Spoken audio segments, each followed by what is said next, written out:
सबको सलाम। स्वागत है आप सबका खुदा की पवित्र हजूरी में। और आज के जिंदा कलाम के लिए जो विषय है कि हम सिर्फ दिलासा नहीं बल्कि बदलाव लाने वाले बने। अगरचे मैं एक छोटा सा सवाल आपके सामने रख रहा हूं। हम क्या फील करते हैं जब हम अपने किसी अजीज को दुखी या परेशान देखते हैं? हमारे परिवार में, हमारी कलीसिया में या हमारे रिश्तेदारों में कैसा फील होता है जब हम किसी को परेशान, दुखी या मुसीबत में या किसी ज़रूरत में हम देखते हैं? नॉर्मली हम इंसान तबीयत के लोगों के दो रवैये रहते हैं, जिसमें से सबसे पहला रवैया कई बार ये रहता है जिसको बिब्लिकल लैंग्वेज में जजमेंटल रवैया कहते हैं, कि हम कई बार न्यायी बन जाते हैं कि इसके साथ तो ऐसा होना ही था, काम तो इसके अच्छे थे नहीं, नीयत तो इसकी थी नहीं अच्छी, कहने के तो हमारे रिश्तेदार हैं, पर हमारा मन नहीं करता कि हम लोगों के सामने इनको अपना रिश्तेदार भी, आप समझ रहे हैं, कई बार हमारा रवैया ऐसा होता है। इसको कहते हैं जजमेंटल रवैया। ये रवैया पता है बाइबल में भी दर्ज है। कहां दर्ज है? अय्यूब नबी की किताब में। अय्यूब के अपने दोस्त उसे कह रहे तुझ में ही कुछ है जिसकी वजह से ये विपदा, ये परेशानियां तुझ पर आई हैं।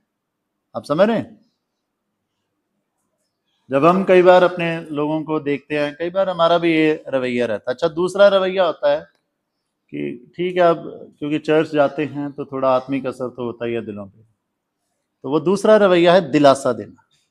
अच्छा, कई बार ये रवैया सिर्फ दिलासा देने तक ही सीमित रहता है, पर बाइबल इससे थोड़ा ऊपर करने के लिए हमें कहती है।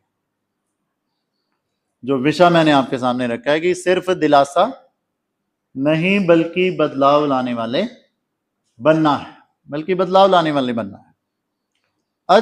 अब जब जो आज का कलाम पढ़ा गया है मरकुस की अंजील, उसका दूसरा अध्याय, जहां पर हम देख रहे हैं कि एक बशर है जो लकवे का मरीज है, जो पैरालाइज्ड है, वो अपने बेड से, वो अपनी खाट से उठ नहीं सकता है। उसको क्या किया, वो सारा इंसिडेंट हम जानते हैं ना, कि लेके आए 4 लोग और यीशु मसीह के, वहां भीड़ बहुत थी, उन्होंने छत खोल दी और फिर वहां से नीचे उसको यीशु मसीह के सामने कर दिया ताकि यीशु मसीह उसको ठीक करे, और यीशु मसीह ने ठीक भी किया। वो सारा हम देखते हैं, पढ़ा है, और वैसे भी हम जानते हैं सारा। मैं आपका ध्यान एक्चुअली कहां केंद्रित करना चाह रहा हूं? उन 4 लोगों पे। हो सकता है वो भी ना, जब कोई बीमार लाचार हो तो बहुत दफा हम जाते हैं, दिलासा देते हैं कि कोई नहीं यार, ठीक हो जाओगे। बहुत बार लोग जब देखते हैं कि बंदा इस बीमारी से पीड़ित है तो दिलासा देने तो जाते ही जाते हैं, साथ में कुछ फ्रूट ले जाते हैं रिलेटेड। जैसे चलो यार, बंदे को बुखार काफी दिनों से, चलो नारियल पानी ले जाओ, चलो सेब ले जाओ। अपने अपने हिसाब से बंदा हर कोई करता है। कुछ मेरे जैसों के पास कुछ नहीं होता है तो वो चले जाते हैं और चलो यार दुआई कर लेते हैं। समझ रहे कि हम आपके लिए दुआ कर लेते हैं। अच्छा, दुआ बहुत कम लोग करते हैं, और मैं हमेशा अपनी कलीसिया में कहता हूं, this should be the most priority in our Christian attitude. हम चाहे किसी के घर में खुशी में शरीक हो रहे हैं, गम में शरीक हो रहे हैं, दुख बीमारी में शरीक हो रहे हैं, जब आप जा रहे हो, विजिट कर रहे हो, जब आप नॉर्मल भी विजिट कर रहे हो, तो हमारा पहला काम क्या होना चाहिए? उस घर के लिए प्रेयर करना होना चाहिए। ये वो चीजें हैं जो हम सिर्फ दिलासा नहीं देते बल्कि उससे ऊपर होकर के कुछ काम कर रहे हैं। तो इन 4 लोगों को देखिए, हो सकता है ये भी उसके पास आते हो, यार कोई नहीं यार, हिम्मत मत हार, ठीक हो जाएगा। नहीं, वो वहां तक सीमित नहीं रहे। बोलो यार, ये इसको कैसे लेके जाएं, इसकी खाट ही उठा लो, इसका बेड ही उठा के ले चलो, ये खुद नहीं चल पा रहा है, चल तुझे लेके चलते हैं और क्या करते हैं, तेरा इलाज करवा। और पता है, जब हम सिर्फ दिलासे तक सीमित ना होके किसी अपने की जिंदगी में कुछ बदलाव लाने वाले होते हैं ना, तब आज के कलाम पे आधारित रह करके मैं कुछ चंद प्रैक्टिकल बातों को आपके सामने रखना चाहता हूं। और उसके लिए मैं चाहता हूं कि आप वचन में बने रहें, मरकुस की अंजील और उसका दूसरा अध्याय खोल करके रखें, क्योंकि इस वचन के आधार पर ही मैं 3 बातें आपके सामने साझा करूंगा और लास्ट में ये बात बताऊंगा कि आज का कलाम क्यों मैं ये बात कर रहा हूं कि भाई हमें दिलासा देने वाले नहीं बल्कि बदलाव लेने वाले होना है, बनना है। क्यों ये वचन? लेटस, मैं चाहूंगा हम तीसरी और चौथी आयत में शरीक हों।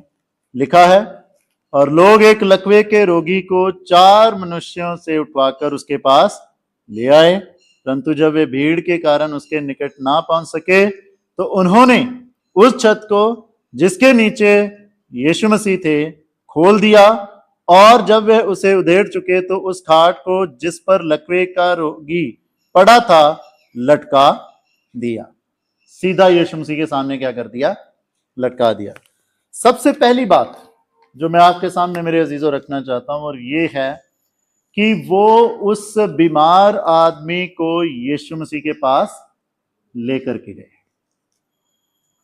आज जब हम अपने अजीजों को परेशान देखते हैं, there are lot of people. अच्छा, हर एक की परेशानी और हर एक के दुख एक दूसरे से अलग हो सकते हैं, होते ही हैं। कईयों के फाइनेंशियल इश्यूज हैं, जिनको साथ खड़े होना चाहिए था वो खड़े नहीं हो पा रहे। कईयों के ब्रोकन रिलेशंस हैं, वो समाज में बस अपने आप को यही साबित करने में लगे रहते हैं। उनके दिलों में बोझ रहता है कि यार हम लोगों को कैसे ये साबित करें कि हम ठीक ही थे। आप समझ रहे हैं? कईयों को मैं कई बार देखता हूं कि अपने बच्चों की वजह से, उनके उज्जवल भविष्य को लेकर के, उनके एक अच्छे लाइफ पार्टनर को लेकर के तमाम बोझ में हैं, तमाम परेशानियों में। तो ऐसे जब हम तमाम अजीजों को देखते हैं कि बोझ के साथ दबे हुए हैं, परेशानी से जूझ रहे हैं, what should be the first priority that we need to do? पहला कदम क्या होना चाहिए कि हम अपने उन लोगों को लेकर के किसके पास जाएं? यीशु मसीह के पास जाएं।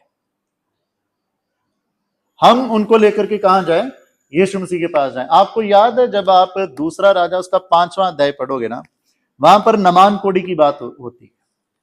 नमान कोड़ी जो अपने राज्य में एक माना हुआ सेनापति और एक माना हुआ बशवी था।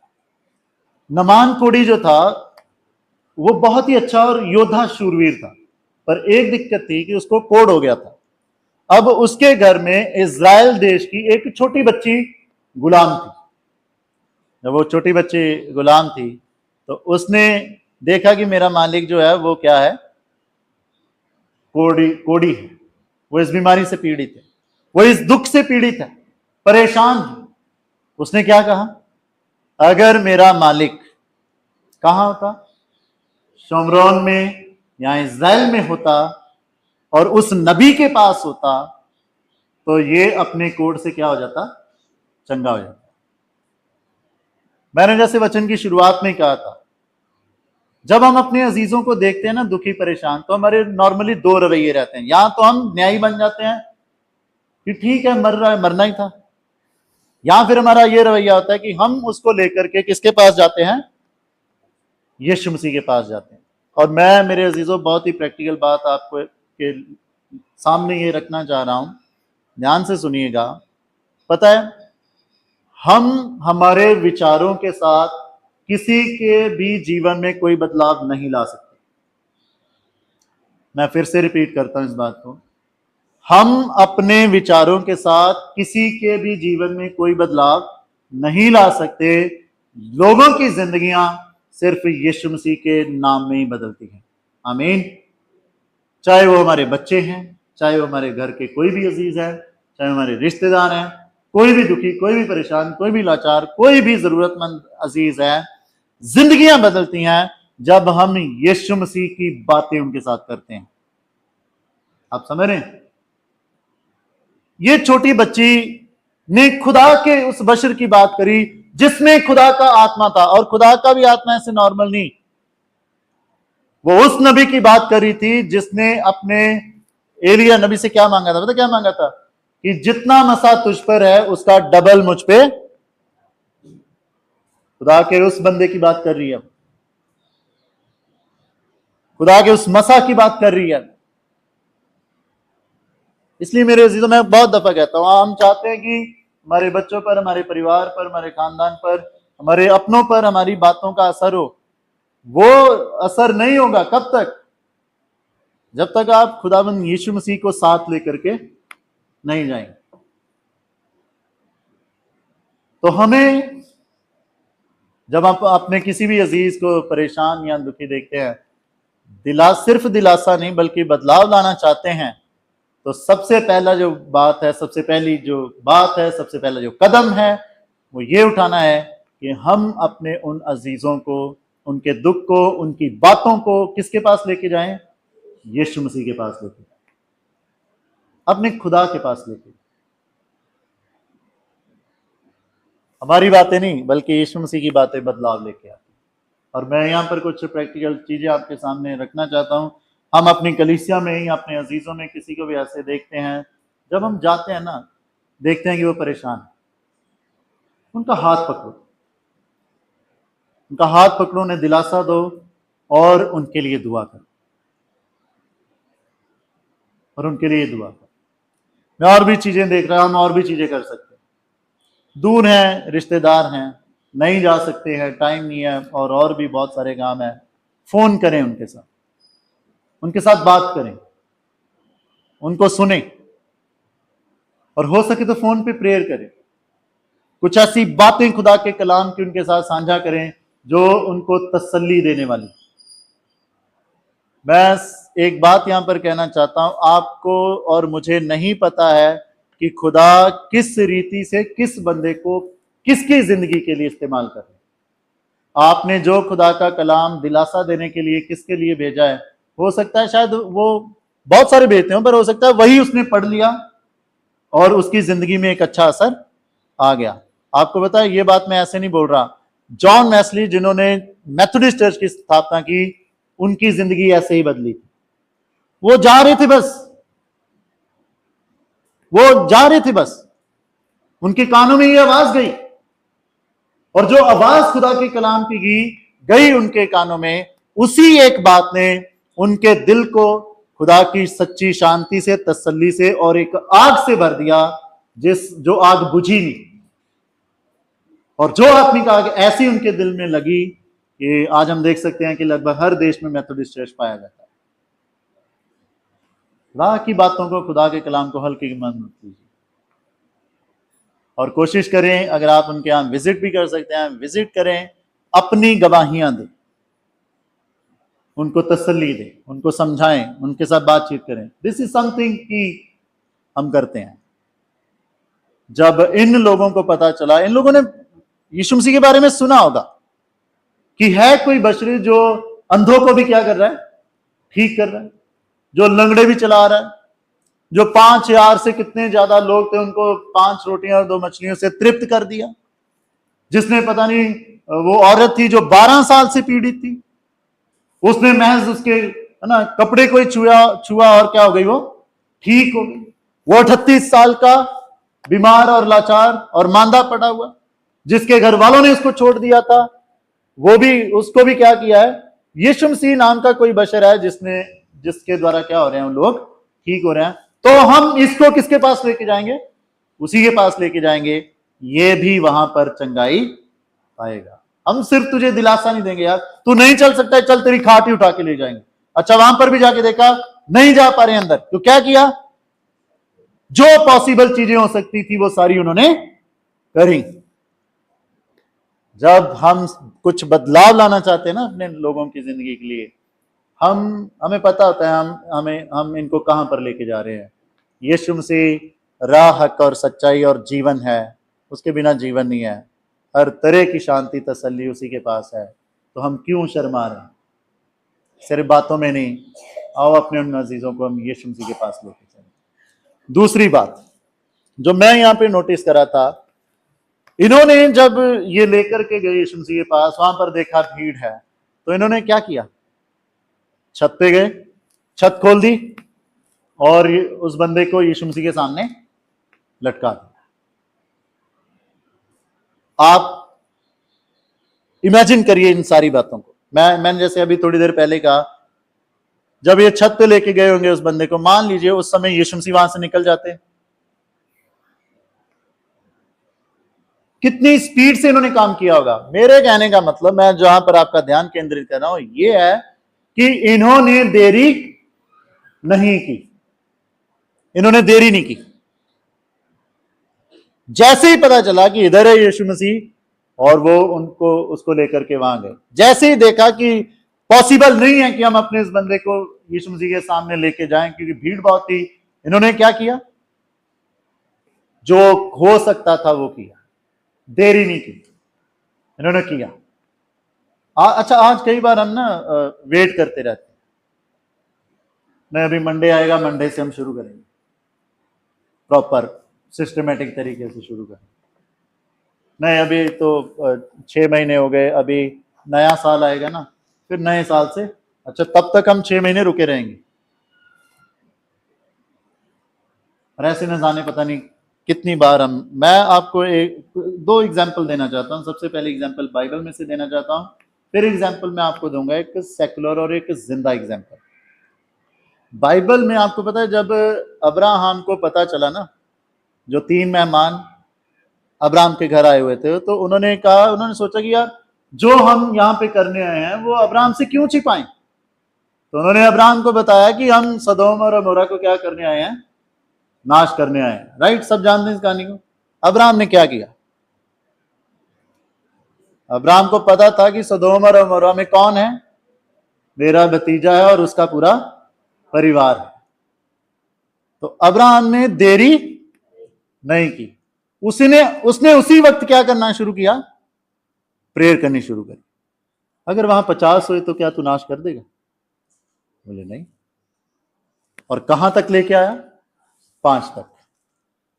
अगर 5 हुए तो उन्होंने कहा अगर वहां पर 5 लोग भी धर्मी हुए तो हम उस जगह को नाश नहीं कर रहे।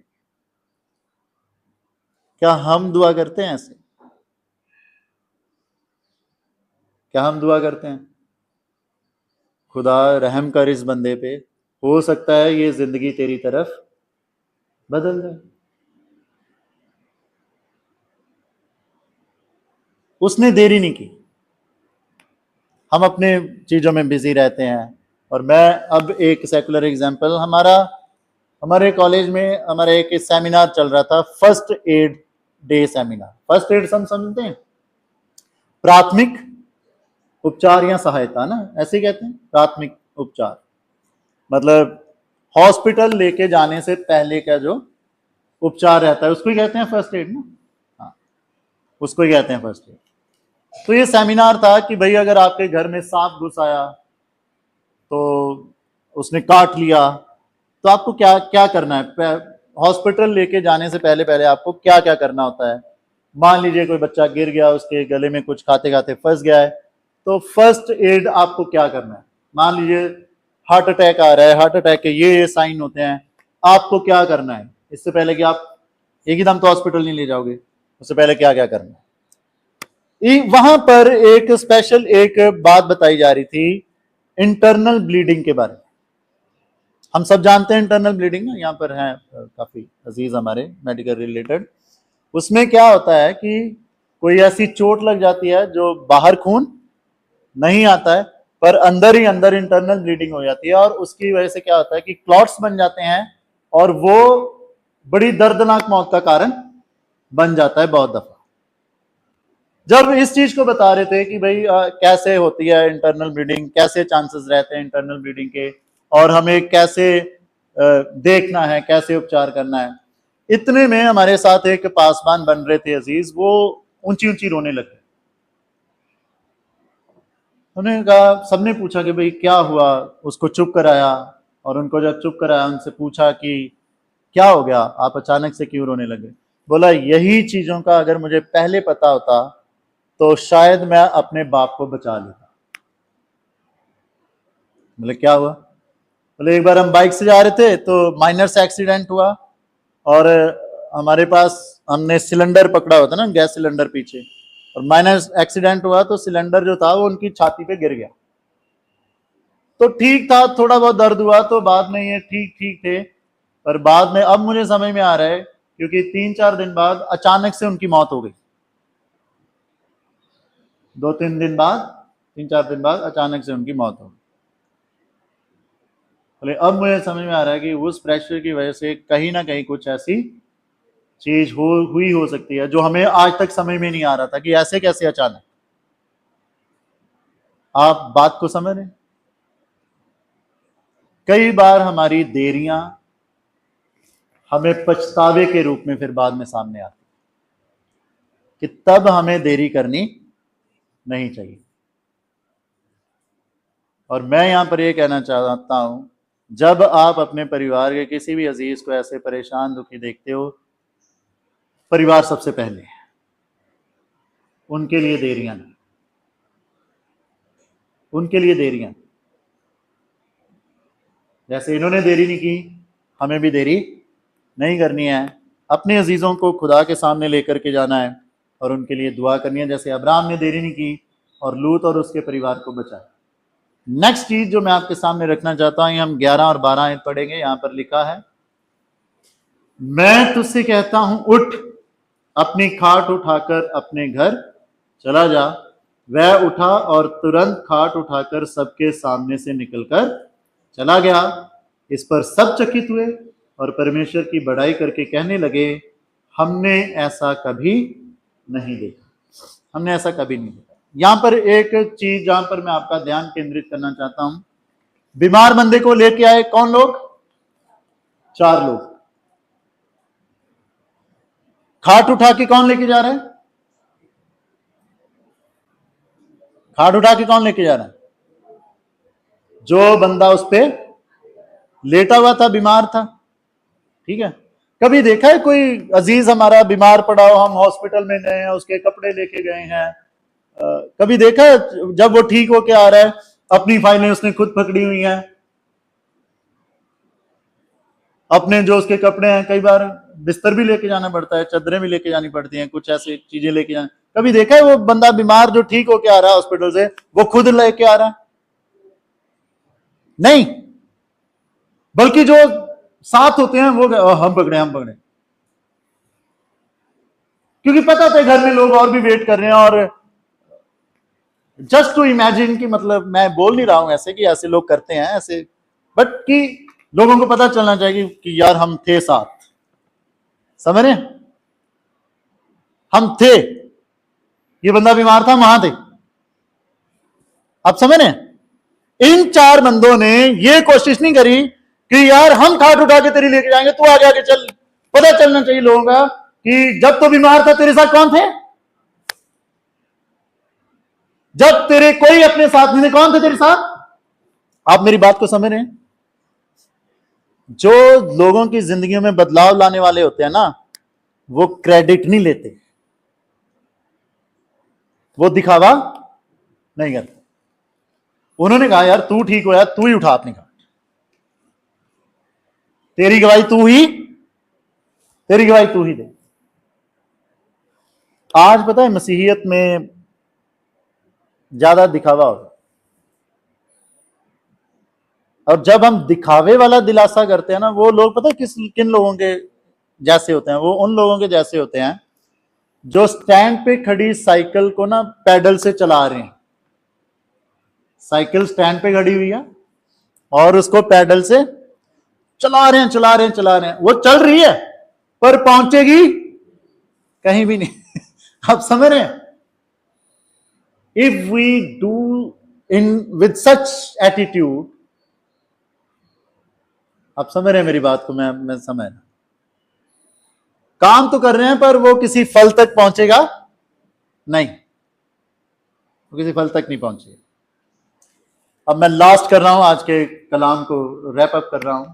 जो मैंने शुरू से कहा था कि ये कलाम क्यों, आज की ये बातें क्यों, क्यों हमें सिर्फ दिलासा देने वाले नहीं बल्कि जिंदगियों में बदलाव लेने वाले बनना है। मैं एक बहुत ही खूबसूरत कहानी आपको सुनाने के लिए जा रहा हूं, उसके साथ मैं ये समझाने के लिए जा रहा हूं, ध्यान से सुनिएगा। एक बंदा था, वो कहीं मेला लगा हुआ था और वहां पर उसका बहुत ही प्यारा घोड़ा था, वो घोड़ा बेच रहा था और घोड़े की उसने कम कीमत लगाई थी, 5,000 का घोड़ा है, घोड़ा खरीद रहा था। शाम तक उसका घोड़ा बिका ही नहीं। शाम को एक उसे बंदा बड़ी ही शांत तबीयत वाला देखा और उससे रिक्वेस्ट करी कि आप ये घोड़ा प्लीज खरीद लें। तो बातचीत कर रहे हैं, करते करते उसने बोला कि घोड़ा तो वैसे 5,000 का है पर मैं आपको 3,000 का दे दूंगा। तो उसने बोला यार 5,000 का इतना अच्छा घोड़ा तू 3,000 का क्यों दे रहा है? बोला कि साहब मेरी मजबूरियां हैं। बोला क्या मजबूरियां? बोला मेरी 2 बेटियों की शादी रखी हुई है और मुझे उसके लिए पैसे चाहिए। पुरानी बात है, आज की बात नहीं।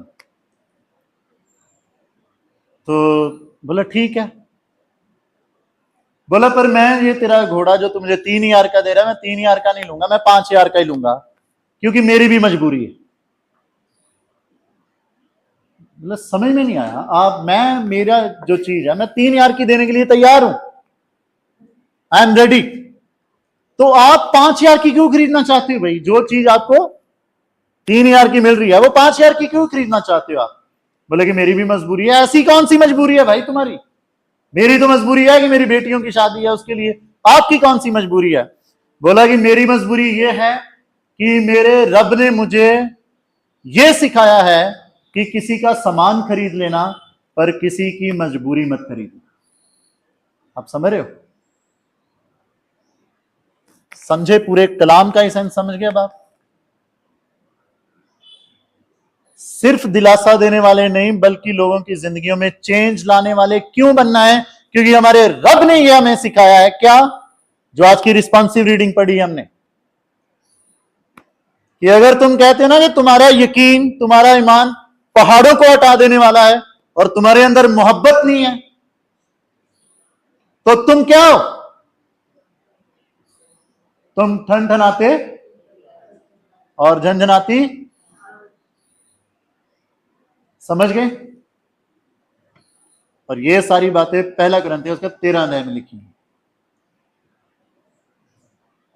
हमें सिर्फ दिलासा देने वाले नहीं बल्कि चेंज लाने वाले, बदलाव लेने वाले क्यों बनना है? क्योंकि हमारे रब ने यह सिखाया है। उसने हमें कहा है, क्या कहा है? तुम जगत की क्या हो? ज्योति हो। तुम्हारे अच्छे कामों से क्या होना चाहिए? तुम्हारे पिता की जो स्वर्ग में है लोग बड़ाई करने चाहिए कि यार वाक्य ये लोग सिर दिलासा नहीं, हमें चाहते हैं कि हमारी जिंदगियों में कुछ खुदा के चेंजेस आए, कुछ रूहानी बदलाव आए, कुछ बदलाव आए। और लास्ट में मैं बस यही कहना चाहता हूं कि बीइंग योर फैमिली मेंबर, क्या आप अपने परिवार के, क्या आप अपने चर्च के, क्या आप अपने रिश्तेदारों में मैं सिर्फ एक मेंबर हैं या एक आत्मिक योद्धा हैं जो बदलाव लाने वाले हैं? ये हम सब अपनी अपनी जिंदगी में देख सकते हैं। दूसरी बात, क्या हम बहाने बनाने वाले हैं? जो हमने सीखा कि हमें लेट नहीं करना है, अपने लोगों को यीशु मसीह के पास लेके जाने के लिए लेट नहीं करना है, हमें करना है। हम बहाना नहीं बनाएंगे, हम जाएंगे। आप समझ रहे हैं? तीसरी बात जो मैं आपके सामने रखना चाहता हूं, कभी भी किसी के नेगेटिव बातों को अपने ऊपर हावी नहीं होने देना है। वो बदलाव नहीं लाते हैं, वो बदलाव नहीं लाते हैं। ये हमारे रब की मर्जी है कि हम लोगों की जिंदगी में बदलाव लाने वाले हों। तो रब आप अपने पवित्र कलाम के द्वारा हम सबको बहुत आशीष दें। आमीन। आइए हम दुआ करें।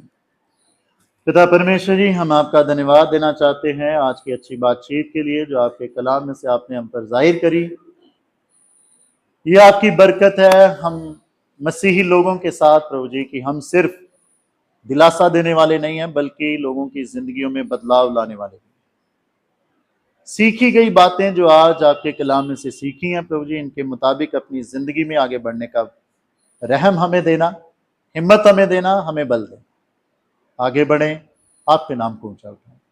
प्रार्थना यीशु मसीह के नाम से मांगते हैं, आमीन।